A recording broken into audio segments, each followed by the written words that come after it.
पुरी में 27 तारीख से जगन्नाथ रथ यात्रा की शुरुआत होने जा रही है, लेकिन भक्तों में अभी से इस महोत्सव को लेकर जबरदस्त उत्साह देखने को मिल रहा है।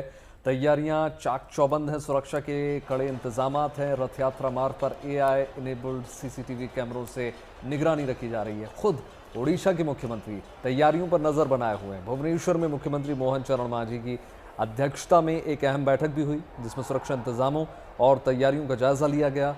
इस दौरान भगवान जगन्नाथ के धाम को खूबसूरत पेंटिंग से सजाया जा रहा है। तमाम तस्वीरें आपको दिखा रहे हैं। लिहाजा विश्व प्रसिद्ध जगन्नाथ यात्रा के दौरान भक्तों को भगवान जगन्नाथ से जुड़ी आध्यात्मिक संस्कृति की झलक भी देखने को मिलेगी। तस्वीरें देखिए, कितना भव्य ये समारोह होता है, कितनी बड़ी गैदरिंग होती है। तमाम श्रद्धालु वहां पर पहुंचते हैं। सोने की झाड़ू से पहले शुरुआत की जाती है।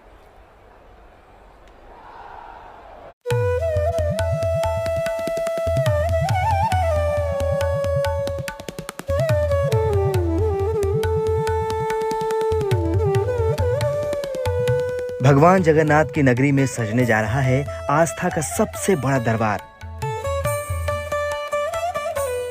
पुरी में फिर बहेगी भक्ति की रसधार, फिर भक्ति के सागर में उतरेंगे श्रद्धालु।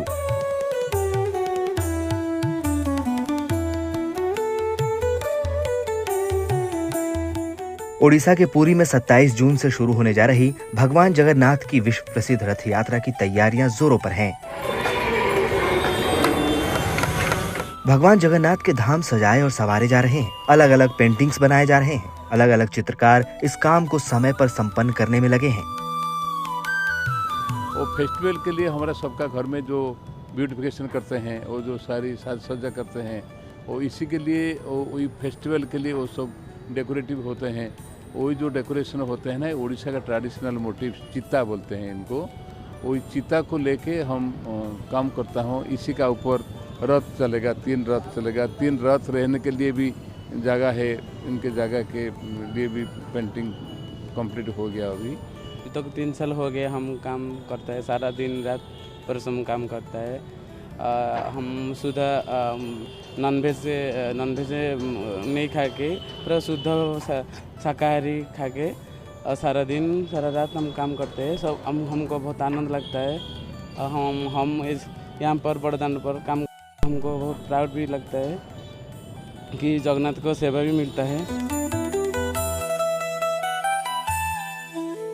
हर साल भगवान जगन्नाथ की इस भव्य रथ यात्रा में लाखों की तादाद में भक्त पहुंचते हैं। ऐसे में सुरक्षा एक बड़ा अहम मुद्दा है, क्योंकि इतनी बड़ी तादाद में भक्त इस यात्रा में जुटते हैं। ऐसे में खतरा हर पल बना रहता है, जिसके लिए विशेष तैयारियां की जा रही हैं। भुवनेश्वर में CM मोहन चरण मांझी की अध्यक्षता में एक बैठक हुई, जिसमें कई अहम फैसले लिए गए।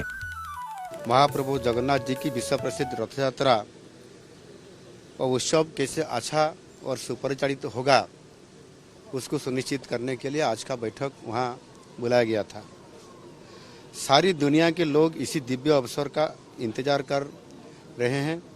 इसके लिए पूर्व प्रस्तुति पहले से ही अधिकारी लेवल पर, एडमिनिस्ट्रेशन लाइन पर, और उनके साथ साथ एक मिनिस्ट्री कमेटी भी हम बनाए थे। और सब कमेटी आज फॉर टाइम वो सब बैठक प्रस्तुति ऑलरेडी कंप्लीट हो चुका है। आज फाइनल बैठक था सुरक्षा की लेते हुए मेरे अध्यक्षता के बारे में, और निश्चित रूप से हमने पूरी विश्व प्रसिद्ध रथ यात्रा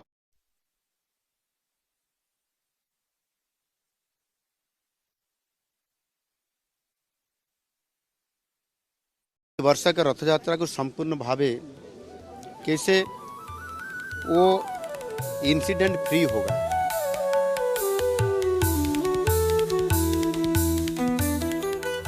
माना जाता है कि जो इंसान भगवान जगन्नाथ का रथ खींचता है, उसे मोक्ष की प्राप्ति होती है। इसीलिए इस रथ यात्रा में भक्तों का हुजूम लगता है। रथ यात्रा पुरी के जगन्नाथ मंदिर से शुरू होकर गुंडीचा मंदिर पहुंचती है। इन दोनों मंदिरों के बीच की दूरी 4 किलोमीटर है। इस दौरान भीड़ की वजह से खतरा बना रहता है, लेकिन इस बार विशेष तैयारियां की गई हैं। शहर के चप्पे चप्पे पर नजर रखने के लिए 275 AI CCTV कैमरे अलग अलग पॉइंट्स पर लगाए गए हैं। 10,000 से ज्यादा पुलिस के जवानों की तैनाती हुई है। किसी भी हादसे से निपटने के लिए क्विक रिस्पांस टीमों को भी तैनात किया गया है। 69 अस्थायी हेल्थ सेंटर, 64 एम्बुलेंस और अलग अलग अस्पतालों में 265 बेड का इंतजाम किया गया है। साथ ही 378 डॉक्टर और पैरामेडिकल स्टाफ की भी नियुक्ति की गई है। पुरी की जगन्नाथ यात्रा विश्व प्रसिद्ध है, जिसमें शामिल होने के लिए देश दुनिया से भक्त आते हैं। भगवान जगन्नाथ अपनी बहन सुभद्रा और भाई बलराम के साथ 3 अलौकिक सुंदर रथों में सवार होकर अपनी मौसी के घर गुंडीचा मंदिर जाते हैं और फिर 7 दिन तक वहीं विश्राम करते हैं। इस दौरान तीनों रथों को भव्य रूप से सजाया जाता है, जिसको लेकर तैयारियां महीनों पहले से शुरू हो जाती है। Bureau report, good news today.